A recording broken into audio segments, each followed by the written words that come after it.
It is my distinct pleasure to meet with you today and to offer my congratulations to the St. Lucia Chamber of Commerce on the occasion of this 145th Annual General Meeting.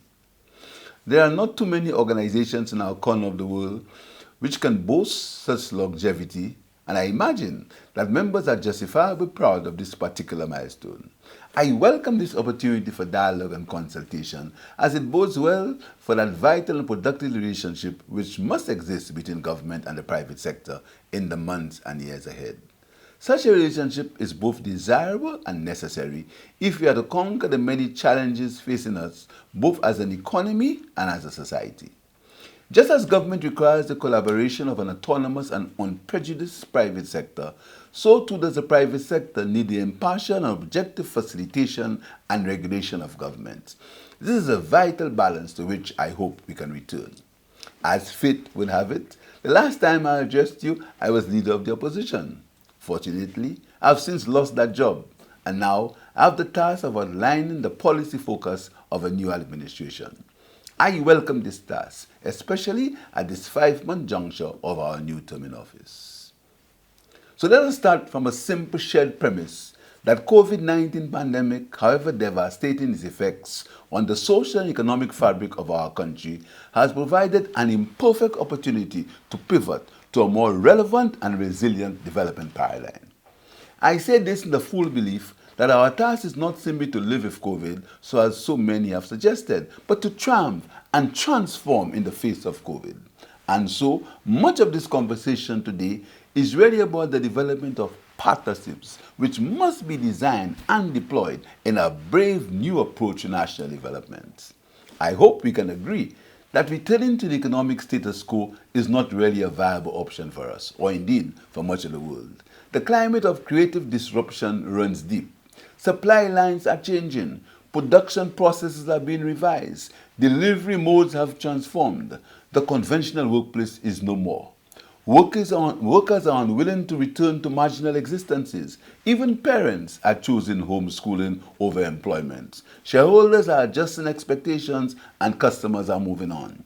Taken together, these signals should tell us that opportunity is beckoning and it must not be left unawares, longing for a paradigm long gone. Consistent with that reality, our broad economic and political philosophy must be forward-looking. We must be governed by the principles of inclusiveness and equity. In business and government, we must build meritocracies guided by principles of good governance. We must unbridle the energy and creativity of our people, and we work together. Ours cannot be exploitative progress. Attitudes of a winner take all and devil take the hindmost are obsolete and unsustainable in our small interwoven societies. That requires enlightened self-interest as much as mutual trust. Without these vital ingredients, we are lost. We also believe that the task of restoring St. Lucia's economic and financial stability remains paramount.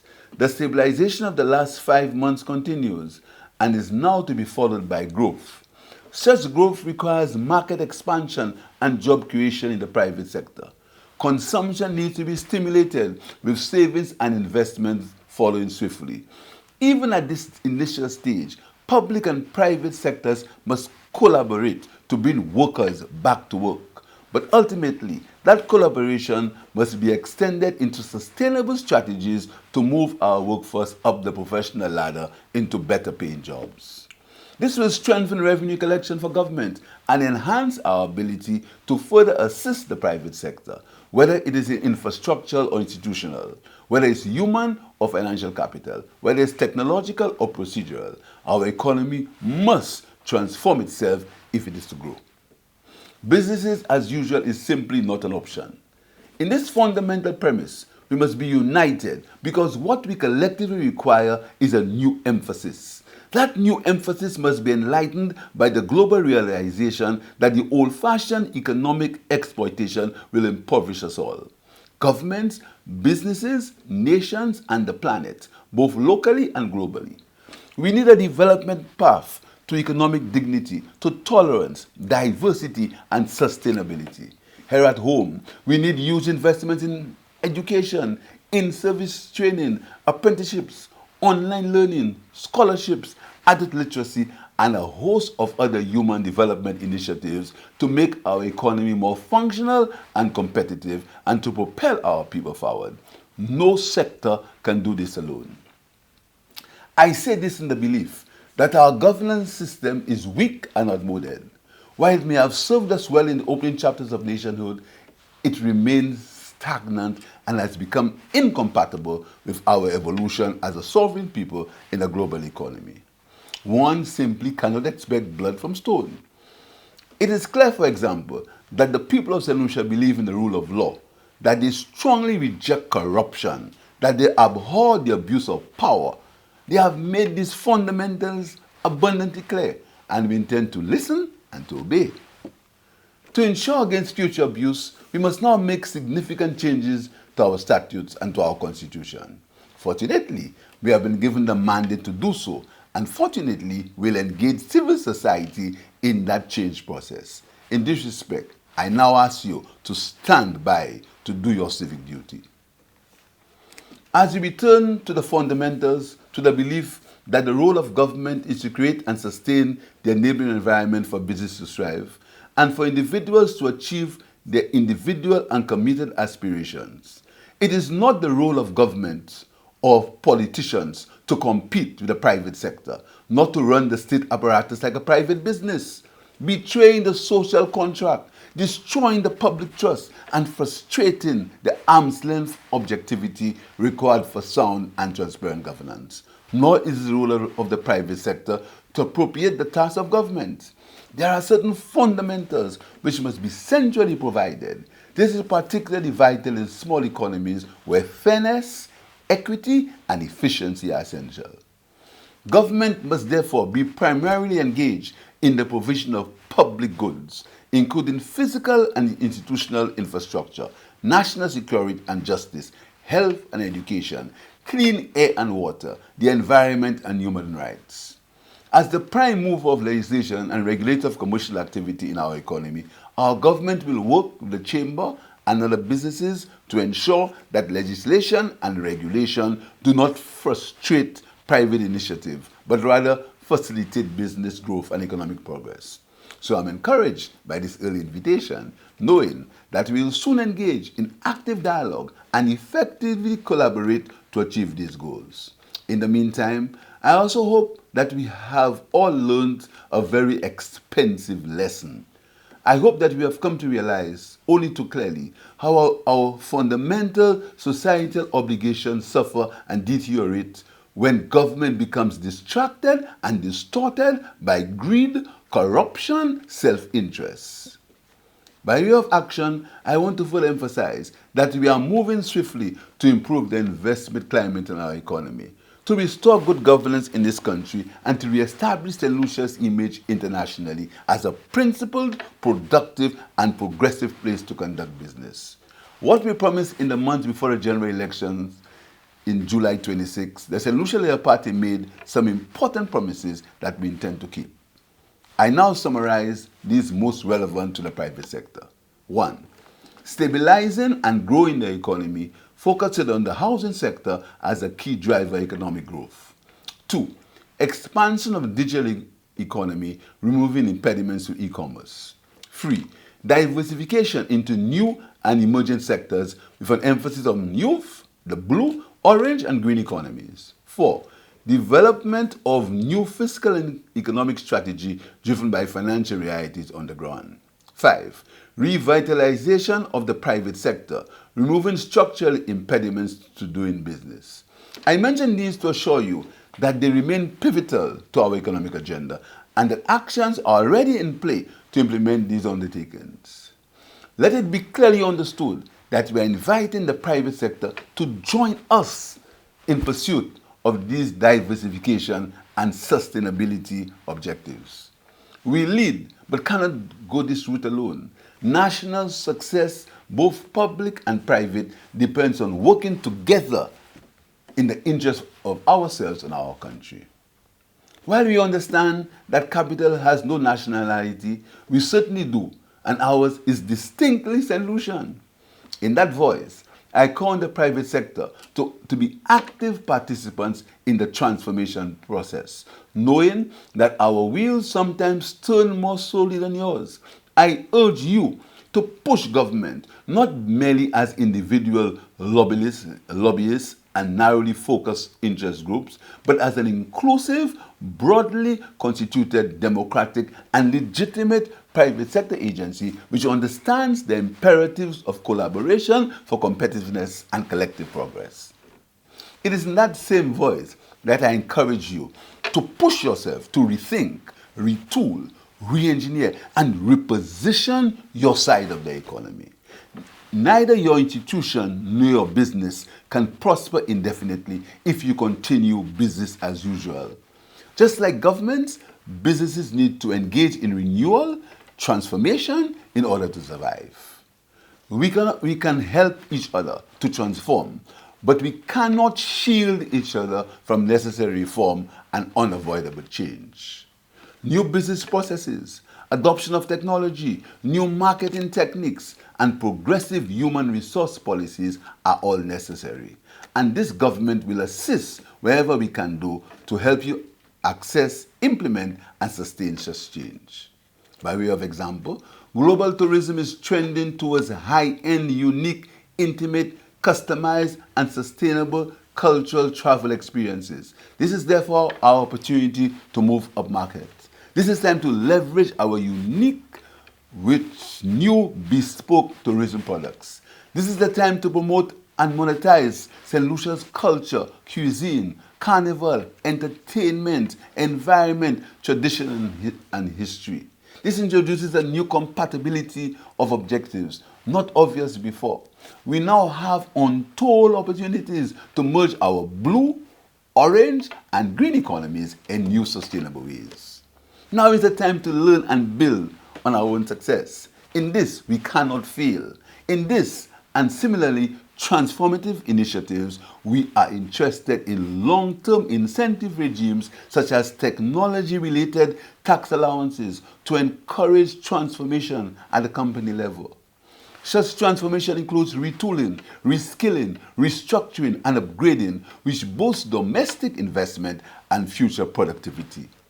We are also very interested in supporting new production models which drive private equity as opposed to debt into traditional agriculture by devising new productive farming units with production linked directly to markets and consumers.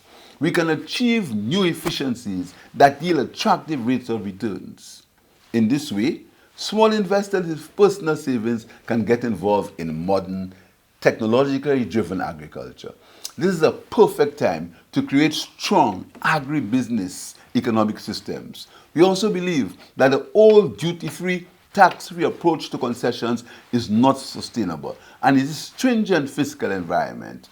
We need, therefore, a shift from revenue-depleting subsidies to performance rewards. We believe that concessions should be earned based on dollars invested, employment generation, and net economic contribution, and linkages to the domestic economy. Fiscal councils are also increasingly recognized as tools to promote sound fiscal practice as they provide independent information, analysis, monitoring, and compliance with fiscal practices designed to put public debt on a clear downward path. There are some hopeful signs here, but vigilance remains the eternal price of freedom. In the short term, global best practices suggest that new business collaborations can be surprisingly fruitful, boosting domestic investment, trade, and job creation. Our business community should therefore look beyond layoffs and redundancies towards mobilizing idle man hours to provide technical and financial coaching to downstream small and medium enterprises who are very willing to refocus their business models on customers both closer to home and in the market global place. This will also accelerate St. Lucia's transition from physical and in-person transactions to virtual, online, and e-commerce platforms.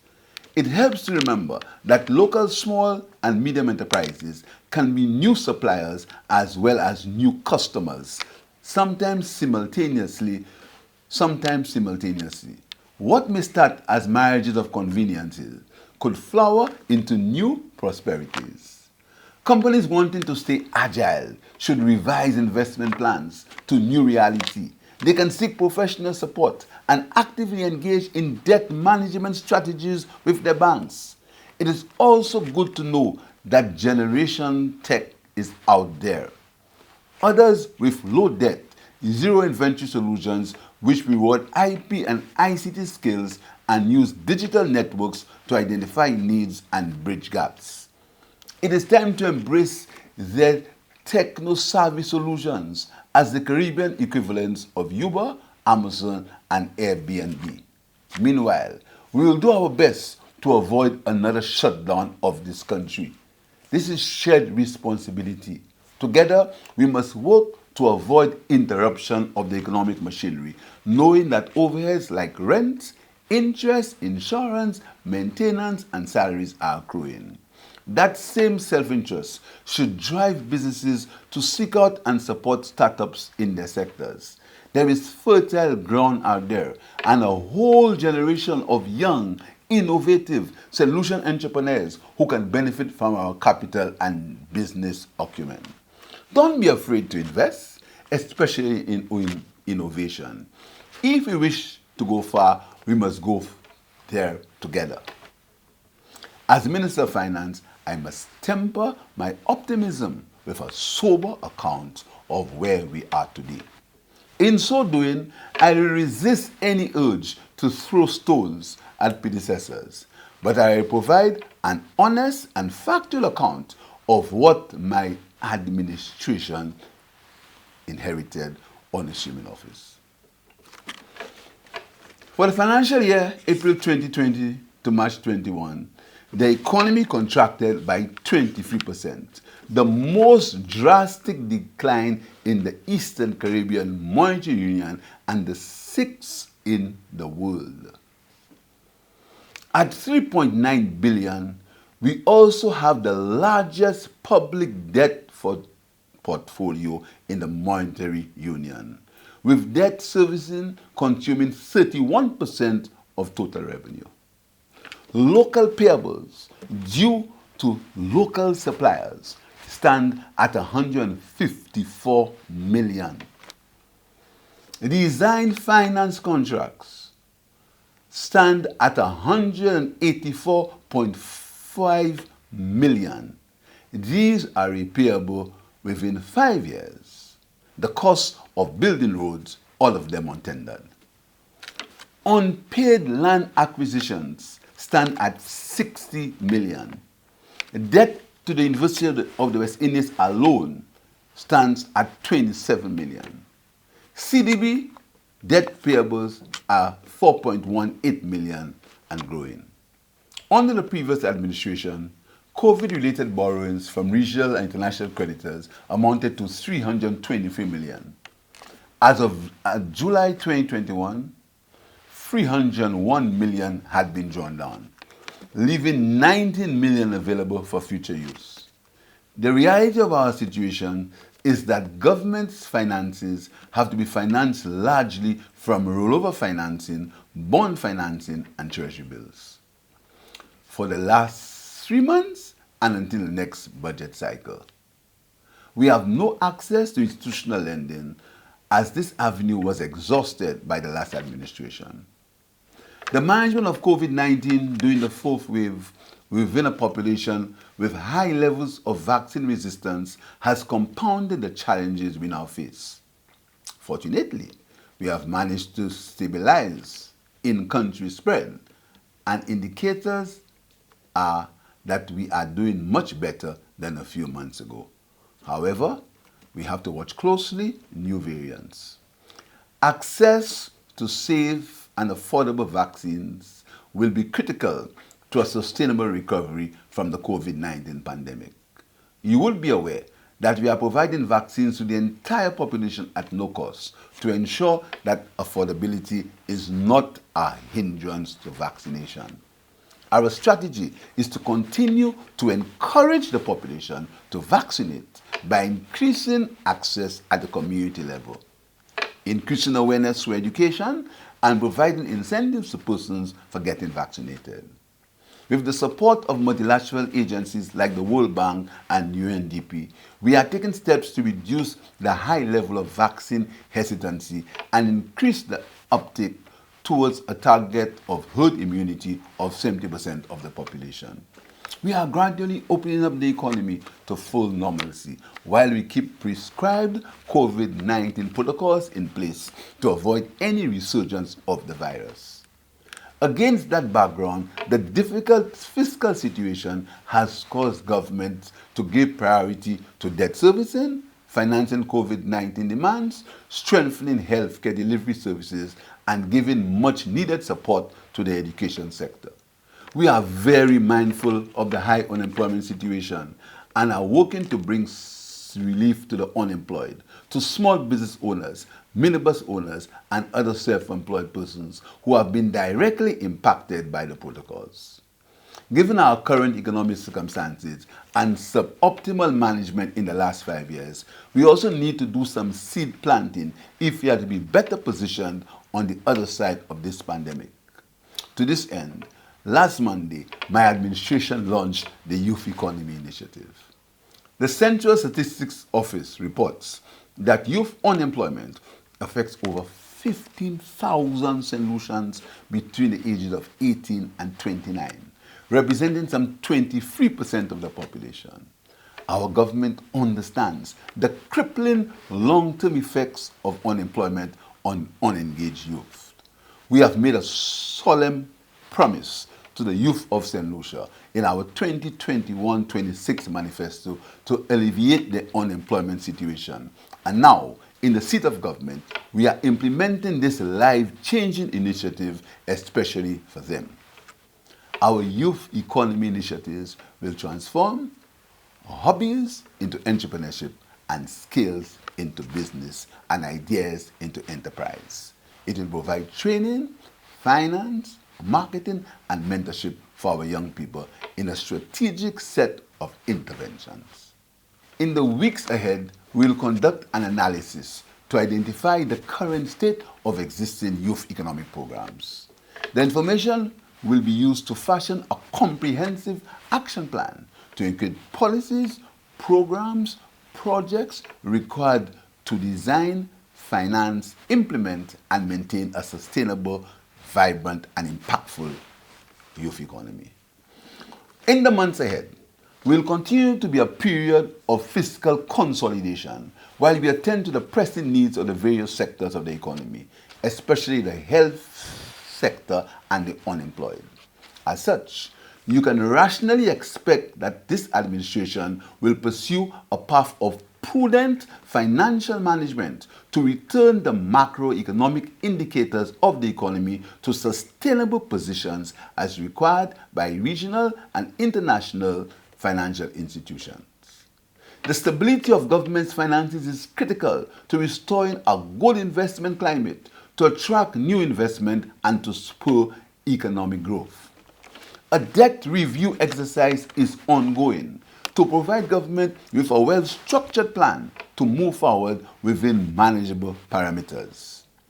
Even with the limited resources available to us, we are taking steps to prime the economic pump through community-based projects.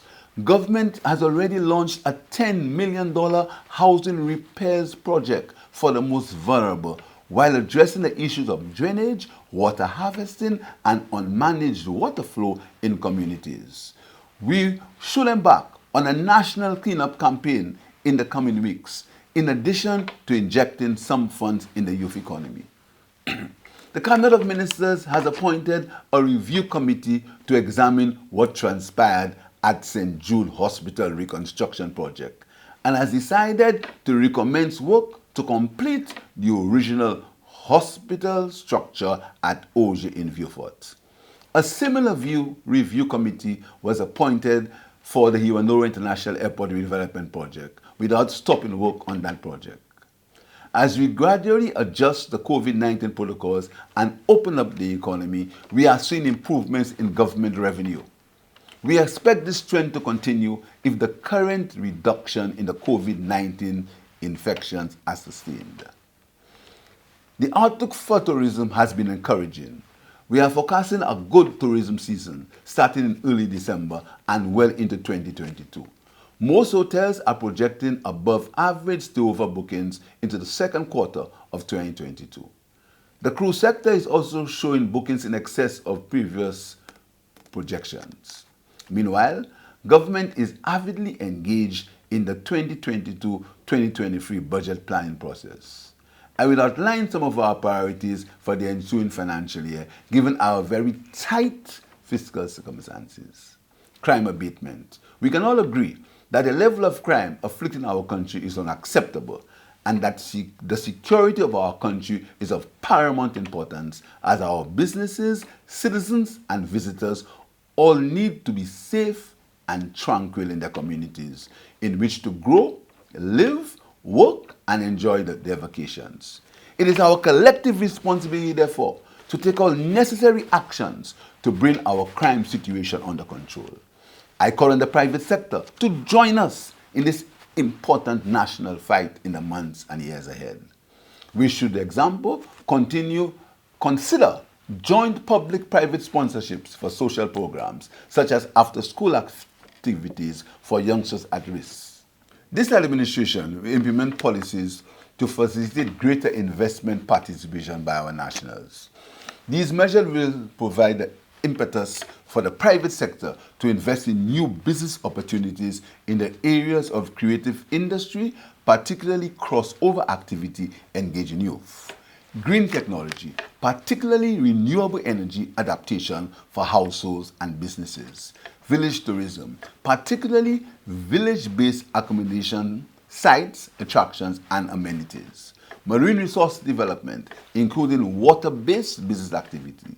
The digital economy, including the development of online or web-based businesses.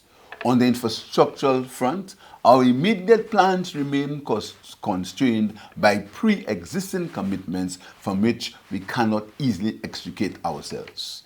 We will therefore concentrate on the completion of the St. Jude Hospital to provide a proper health facility serving the needs of people in the southern half of our country. We'll also continue the HIA redevelopment project once Cabinet considers the recommendations in the final report of the Project Review Committee. Similarly, we are giving serious consideration to the present operations of the Citizenship by Investment Program and will institute strategic changes to enable it to generate more revenue for the country. As I'm about to end, I want to reiterate that as partners in development, the government and the chamber have to work together to innovate, retool, and transform the economy. We must reposition this economy to be a competitive place to live, work, and do business. Our citizens here and the diaspora must be fully engaged in the development process and the creation of opportunity and wealth. Too many of us, for too long, have merely subsisted in survival mode. The area of scarcity, corruption, and wastage must end. We owe this to ourselves and to the generations to whom we hope to pass the business and government and commerce. In this, we must not fail. No doubt, some of us just want the old times to return. But realistically, that is not going to happen. We must be willing to move on. And for that to happen, we must bring citizens, companies, and communities together, building teams around shared goals.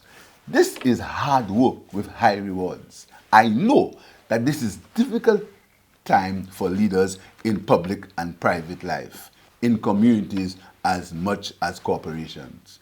But leadership is exactly what we need right now. Sweeping laws and powers are increasingly useless compared to outreach and inclusion.